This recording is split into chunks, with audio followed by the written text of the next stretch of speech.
Hey, what's going on guys? It's Austin here, back with another Brawl Stars video. As you can see by the title, I'm going to be telling you guys the worst 5 brawlers to max out.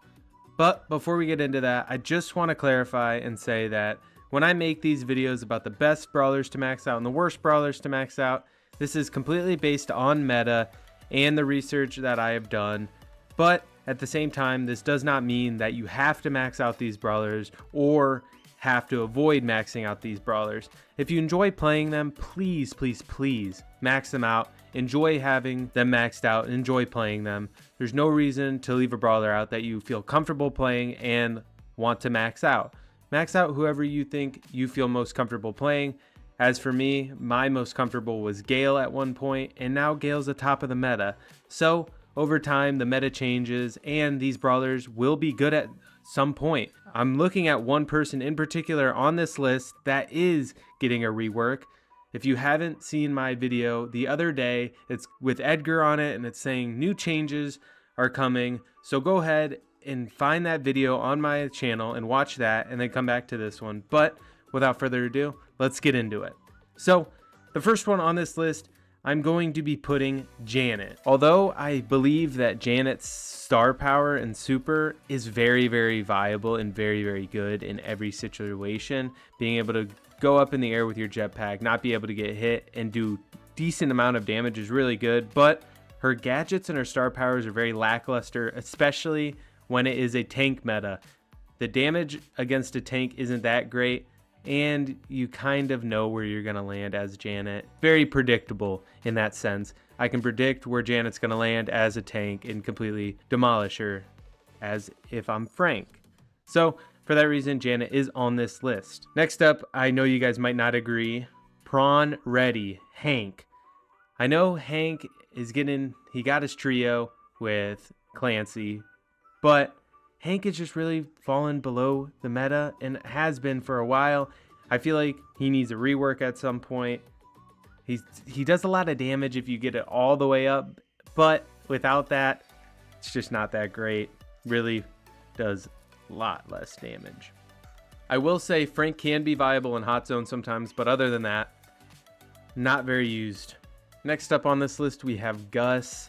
Gus is a support brawler, but it just falls below the meta. If you're using support, you're probably using either Max or Barry, just because of the hypercharge, and Barry is just very good right now. Gus is solid, but isn't really meta right now. That's why he falls below this list. So that is why Gus is on this list. Next up, we have Penny.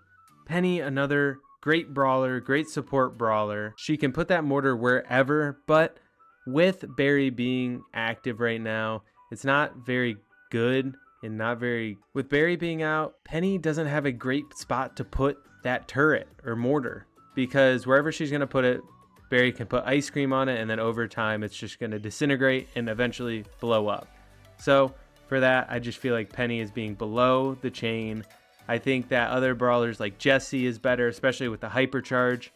Being able to shoot faster and deal more damage is very crucial. But maybe when Penny gets one, it'll change up. Next up on this list, we have Gus. Gus is a support brawler, but it just falls below the meta. If you're using support, you're probably using either Max or Barry, just because of the hypercharge, and Barry is just very good right now. Gus is solid, but isn't really meta right now. That's why he falls below this list. So that is why Gus is on this list. He only has one option pretty much as a gadget, which is radio check. Grom's next attack throws 3 buds in rapid succession.